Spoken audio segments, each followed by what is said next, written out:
Bismillahirrahmanirrahim. Assalamualaikum warahmatullahi wabarakatuh. Innal hamdalillah nahmaduhu wa nasta'inuhu wa nastaghfiruh wa na'udzu billahi min syururi anfusina wa min sayyiati a'malina. May yahdihillahu fala mudilla lahu wa may yudlil fala hadiyalah. Asyhadu an la ilaha illallah wahdahu la syarika lah wa asyhadu anna Muhammadan abduhu wa rasuluh.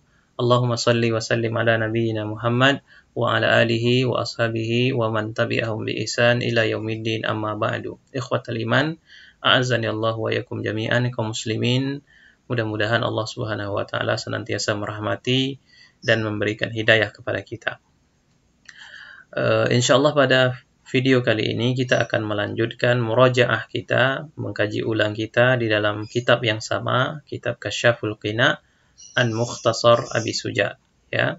Kitab yang membahas tentang fikih, ya, dalam mazhab Imam Syafi'i, walaupun nanti pensyarah kitab ini itu tidak selamanya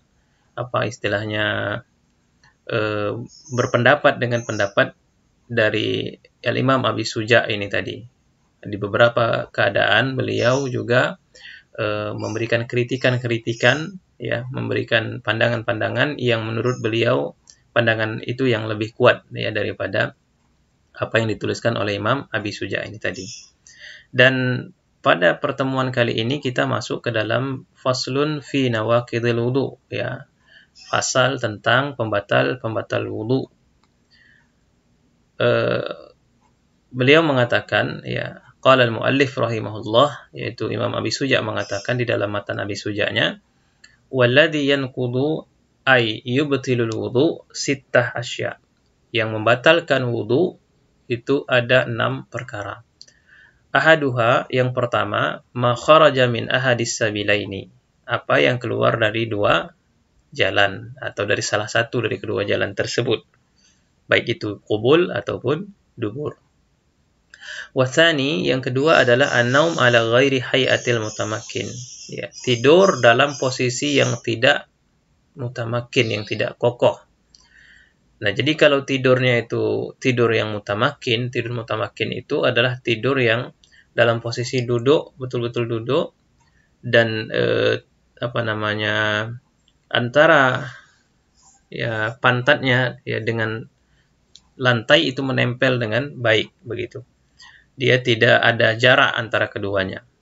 Sini dijelaskan oleh Syekh Naif, wa tamakkun ayakuna jalisan wa maq'adatuhu multasiqatan bil ardi. Ya, duduk yang tamkin, duduk yang tidak membatalkan wudu itu adalah duduk yang di mana pinggulnya, pantatnya ini itu tidak menempel menempel dengan kuat di lantai, ya, menempel dengan kuat di lantai. Sedangkan ghairul mutamakin, yang tidak mutamakin adalah an yakuna hunaka tajaf baina maq'adatihi wal ardi, yaitu terjadi jarak antara pantatnya, ya, antara pantat yang tidur tadi dengan lantai. Jadi misalnya dia tidur dalam posisi miring, ya, tidur dalam posisi berbaring, maka itu kan terjadi jarak antara pantatnya dengan lantai. Kama law nauma qa'idan ghairu mutamakkin, seperti misalnya orang yang tidur duduk tapi tidak mutamakin, tidak agak berjarak begitu, ya, mungkin agak miring begitu. Au nama qa'iman, atau dia tidur dalam keadaan berdiri, au sajidan, atau dalam keadaan sujud, atau selain dari itu. Hal ini berdasarkan hadis dari Ali radhiyallahu anhu, anna Nabiy sallallahu alaihi wasallam qala wika ussihi al-ainan faman nama falyatawadda. Ya, penutup dubur as-sihi itu dubur, wika ussihi, penutup dubur itu adalah kedua mata. Faman nama falyatawadda, barang siapa yang tertidur maka hendaklah dia berwudu. Ya, ini sebagai kiasan lah bahasanya. Artinya ketika mata kita tertidur, maka yang di bawah terbuka, begitu. Maka ketika itu hendaklah kita berwudu. Wa'alam rahimakallah, ketahuilah, semoga Allah merahmati kalian, kata Syekh Naif, bi annahu waqa'a khilaf baina ahli ilmi fi dhabitin naum alladhi yanqudul wudu, laisa hadha mahallu bastihi. terjadi khilaf, kata beliau, ketahuilah terjadi khilaf di antara kalangan ahli ilmi tentang dhabit an-naum, tentang kriteria yang dikatakan tidur itu bisa membatalkan wudu. Namun bukan di sini tempatnya. Jadi para ulama, para ahli ilmi, para fuqaha memang terjadi perbedaan pandangan tentang mana sih batasan tidur yang bisa membatalkan wudu itu dan tidur yang tidak membatalkan wudu. Namun kata beliau bukan di sini kita membahasnya. Waladhi masya alaihi muallif, kata Syekh Naif, yang dipegang oleh oleh Imam Abi Suja, ya, at-tafriq baina naumil mutamakin wa baini ghairihi. Ya, bahwasanya Imam Abu Suja itu membedakan antara tidur yang kokoh, yang tidak membatalkan wudu dengan tidur yang bisa membatalkan wudu. Wa wajhu tafriq, dan sisi pembedaannya adalah anna naumal mutamakin, tidur yang mutamakin, yaitu tidur yang tidak membatalkan wudu, fil adah yakunu ghaira mustaghriqin, ya, yaitu tidur dalam keadaan yang tidak nyenyak.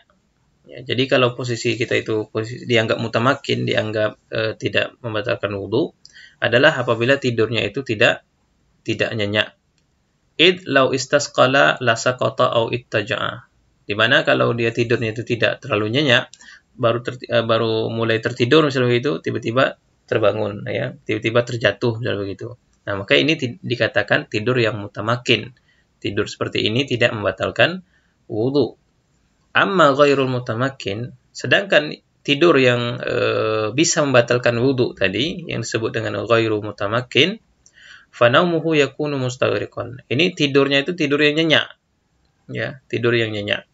Wastighraqun naum, dan tidur yang nyenyak itu mazannatul lin hadas. Itu merupakan kuat dugaannya akan terjadi hadas saat dia tertidur. Dia kan tidak sadar apakah dia buang angin ataukah tidak, kalau dia tidurnya dalam keadaan yang nyenyak. Ini pembedaan yang diberikan oleh apa istilahnya, Syekh Naif, ya, oleh Syekh Naif yang disandarkan beliau kepada Imam Abi Suja.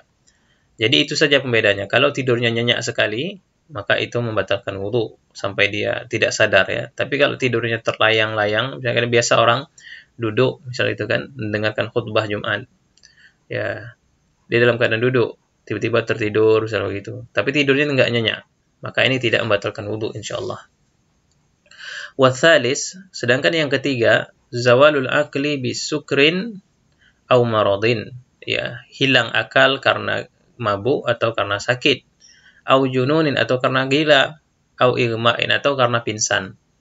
Lianna zawal al-aqli mazannatun li hudusil hadath min ghairi an yahussu bihi, an yahussa bihi.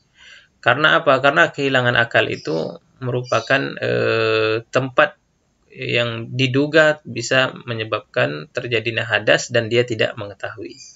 Saat orang sedang sakit, ini sama seperti orang sedang tidur nyenyak tadi, ya, dia tidak sadar, tidak tahu kalau sudah terjadi hadas pada dirinya, entah itu buang angin, ya, entah itu yang lain-lain, tersentuh sesuatu yang bernajis misalnya begitu, maka dia tidak tahu kalau dalam keadaan yang akalnya hilang ini tadi. Dan dia lebih aula lagi daripada sekedar tidur, fahuwa aula min intiqadhihi bin naum. Kata Syekh, itu lebih prioritas lagi untuk dianggap batal wudunya. Ya, kalau tidur tidak ada khilaf di kalangan ulama, tapi kalau yang ini, yang hilang akal karena mabuk, karena sakit, karena gila, atau karena pingsan, maka ini lebih aula, lebih prioritas untuk dikatakan batal wudunya. Kemudian yang keempat, warabi' lamsur rajulil mar'ata al-ajnabiyyah min ghairi ha'il. Ya, ini menyentuh laki-laki yang menyentuh wanita ajnabiyah min ghairi ha'il, tanpa ada kain pembatas. Nah, bihaitsu tamassu basyratuhu basyrataha, ya, di mana kulit laki-laki tadi menyentuh kulit wanita ajnabi. Sawa'an kanat almasu bi syahwatin amla. Apakah menyentuh tadi dengan ada syahwat ataukah tidak, itu semuanya membatalkan wudu menurut Imam Abi Suja.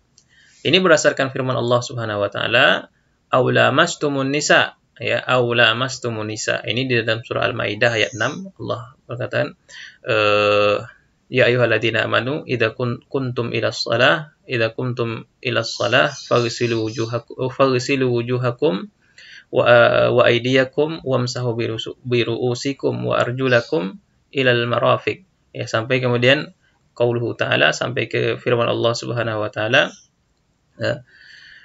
faman kana minkum marda aw ala safarin aw jaa ahadukum minal ghaid aw lamastumun nisa, ya, aw lamastumun nisa falam tajidu ma'an fatayammamu sa'idan thayyiba.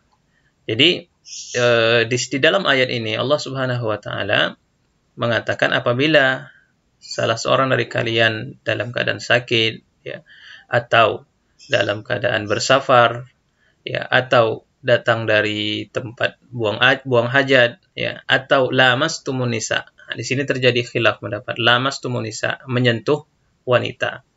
Apakah arti lamastum ini artinya menyentuh, ataukah dia kinayah, ya, dari kata jima? Maka di sini terjadi khilaf yang besar di kalangan ahlul ilmi.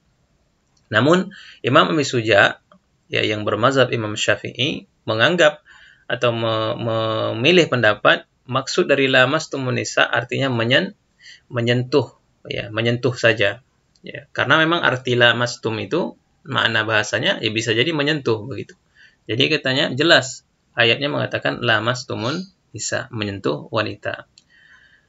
Jadi fa'atafa subhanahu wa ta'ala al-lamsu 'alal maji' minal ghaid wa rattaba 'alaihima al-amra bitayammum inda faqdil ma' fadalla 'ala annahu hadathun. Karena menyentuh wanita ini, kata beliau, itu diatofkan, ya, digabungkan dengan orang yang datang dari tempat buang hajat. Kemudian warattaba 'alaihima, dan menjadi konsekuensi dari kedua perbuatan tersebut perintah untuk bertayamum ketika tidak ada air, ya. Tadi kita bacakan ayatnya yang mengatakan auja ahadukum minal ghaid aw lamastumun nisa falam tajidu ma'an, dan kalian tidak mendapatkan air, fatayammamu sa'idan thayyiba, maka hendaklah bertayamum dengan dengan tanah, ya, dengan debu yang suci. Dan ini kata beliau menunjukkan bahwasanya lamastumun nisa, menyentuh wanita itu merupakan hadas, sebagaimana orang yang baru keluar dari buang hajat, ya, yang berhadas. Hadza ma masya alaihi al-muallif. Ini menurut pendapat dari Imam Abi Suja, ya. Wa fil mas'alah aqwalun ukhra. Wa fil mas'alah, dalam masalah ini ada pendapat-pendapat lain dari para ulama, ya. Mungkin bisa kita ringkas, ya. Ada 3 pendapat dalam masalah menyentuh wanita ini tadi. Pendapat pertama adalah pendapat yang mengatakan batal wudu secara mutlak. Ya, ini pendapat Imam Asy-Syafi'i, ya, pendapat Imam Ibnu Hazm Zahiri, dan juga pendapat dari Ibnu Mas'ud dan Ibnu Umar. Ya, ada sahabat di sini. Artinya sahabat pun berpendapat, ada sebagian sahabat yang berpendapat seperti ini, bahwasanya menyentuh wanita itu membatalkan wudu, ya. Siapa mereka? Adalah Ibnu Mas'ud dan Ibnu Umar. Ini pendapat yang pertama. Dalil mereka mana? Ini tadi firman Allah Subhanahu wa taala aw lamastumun nisa. Ibnu Mas'ud menafsirkan makna lamastumun nisa ini artinya menyentuh, wa huwa dunal jima, yang tidak sampai ke jima. Namun, ya, pendapat yang kedua mengatakan tidak batal secara mutlak. Ya, ini yang berpendapat seperti ini adalah Imam Abu Hanifah dan juga sahabat besar, ya, sahabat Ibnu Abbas, dan Ibnu Abbas ini merupakan faqihnya sahabat. Jadi para sahabat itu yang terkenal sebagai faqihnya adalah Ibnu Abbas. Beliau menafsirkan makna lamastumun nisa itu al-lamsu dunal jima, ya. Menyentuh di sini adalah bukan al-lamsu huwal jima, kata beliau. Menyentuh ini maksudnya adalah jima. Wa huwa kinayatun anil jima. Itu adalah kinayah yang Allah berikan untuk mengatakan tentang jima, ya. Dan ini juga pendapat yang dipegang oleh Hasan Al-Basri, ya. dan beberapa ulama-ulama salaf lainnya. Nah, artinya dalam masalah ini memang para sahabat sendiri pun berselisih, ya. Para sahabat sendiri pun berselisih. Nah, pendapat yang ketiga mengatakan kalau menyentuh dengan syahwat itu membatalkan. Tapi kalau menyentuh tidak dengan syahwat maka tidak membatalkan. Hanya saja pendapat yang ketiga ini tidak tahu dasarnya dari mana, ya saya belum membacakan juga dasar dari mana. Dan ini yang dipilih oleh Imam Syekh Naif yang mensyarah kitab kita ini tadi. Beliau mengatakan warrajih anna mashal mar'ah in kana bi syahwatin naqadal wudu wa illa lam yanqud. Kata beliau, yang pendapat yang rajih menurut beliau adalah menyentuh wanita kalau dengan syahwat maka itu membatalkan wudu, kalau tidak maka tidak membatalkan. Namun saya pribadi tentunya lebih memilih pendapat yang kedua yang mengatakan tidak membatalkan wudu. Alasannya apa? Alasannya Rasulullah SAW dalam hadis Aisyah, beliau pernah mengatakan suatu malam, ya, di dalam Sahih Bukhari ada, di dalam Sahih Muslim ada, dan juga riwayat Imam Abu Dawud ya, ada menyebutkan beliau pernah suatu malam kehilangan Rasulullah SAW. Kemudian beliau meraba-raba begitu dan terpegang kaki Rasulullah SAW. Dan Rasul ketika itu dalam keadaan salat. Dan Rasul tidak membatalkan salatnya. Kalau seandainya menyentuh wanita membatalkan salat, otomatis Rasul akan berhenti dari salatnya. Ya, itu yang pertama. Kemudian pernah juga di dalam hadis Aisyah juga yang diriwayatkan oleh Imam Abi Dawud, beliau mengatakan qabbalani Rasulullah sallallahu alaihi wasallam, Rasul menciumku, kata Aisyah, kemudian beliau pergi ke masjid dan salat. Tidak ada dijelaskan beliau berwudu, ya. Beliau habis mencium Aisyah, beliau kemudian melakukan salat di masjid. Nah, dari dalil-dalil ini maka sudah sangat jelas bahwasanya menyentuh wanita itu adalah tidak membatalkan wudu. Dan juga ini adalah pendapat Ibnu Abbas. Ya, Ibnu Abbas, sebagaimana kita katakan tadi, Ibnu Abbas itu adalah faqihnya dari para sahabat. Ya, beliau didoakan oleh Rasulullah SAW, Allahumma faqihu fid din. Ya Allah, jadikan dia sebagai orang yang paling faqih di dalam masalah beragama. Ya, dan itu dikabulkan oleh Allah doa beliau. Nah, jadi dalam masalah menyentuh wanita ini tadi, kalau Syekh Imam Abi Suja, itu yang bermazhab Imam Syafi'i, mengatakan membatalkan wudu, ya, membatalkan wudu. Wallahu ta'ala a'lam. Tapi pendapat yang kuat yang dirojihkan oleh Imam Syekh Naif adalah tidak membatalkan wudu selama tidak bersyahwat. Nah, saya pribadi lebih memilih pendapat yang kedua, yaitu tidak membatalkan wudu secara mutlak. Kenapa? Karena tadi yang berpendapat itu adalah Ibnu Abbas, dan kemudian ini dicontohkan oleh Rasulullah Shallallahu Alaihi Wasallam, ya, di dalam hadis Aisyah yang kita sebutkan tadi. Wallahu taala a'lam. Ala kulli hal dalam masalah ini, tentunya kita tidak boleh terlalu saling menyalahkan. Kalau kita yakin dengan pendapat yang kita pegang, maka ya berpegang saja dengan pendapat tersebut. Namun tentunya haruslah didasari dengan pendalilan-pendalilan yang kuat dan kita yakini kebenarannya. Wallahu ta'ala a'lam. Kita lanjutkan. Wal khamis, pembatalan kelima, mashul farjil adami bi batinil kaf, yang menyentuh kemaluan manusia, ya, dengan telapak tangan, bagian dalam telapak tangan, ya, batin al-kaf. Yang disebut dengan batin kaf ini, ya, telapak tangan, bagian dalam. Kalau yang di luar ini zahirul kaf. Nah, jadi kalau dalam mazhab Imam Syafi'i, menyentuh kemaluan dengan bagian dalam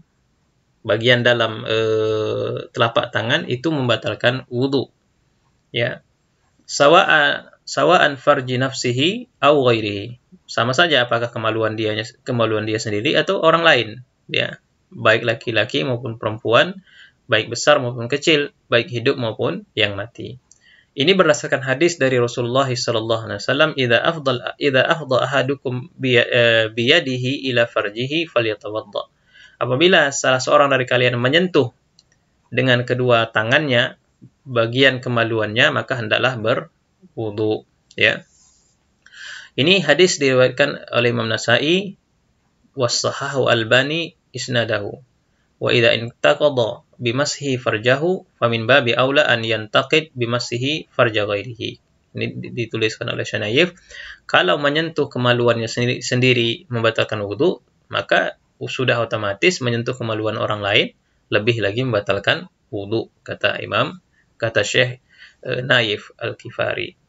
Wa kharaja bi batinil kaf, ucapan beliau dengan mengatakan bagian dalam tangan, maka itu keluar dari situ adalah apabila menyentuh dengan bagian luar, ya misalnya tersentuh begitu kan, atau bagian sisinya, ya bagian sisi, maka ini tidak membatalkan wudu, atau ujung-ujung jari tangan, maka ini tidak membatalkan wudu.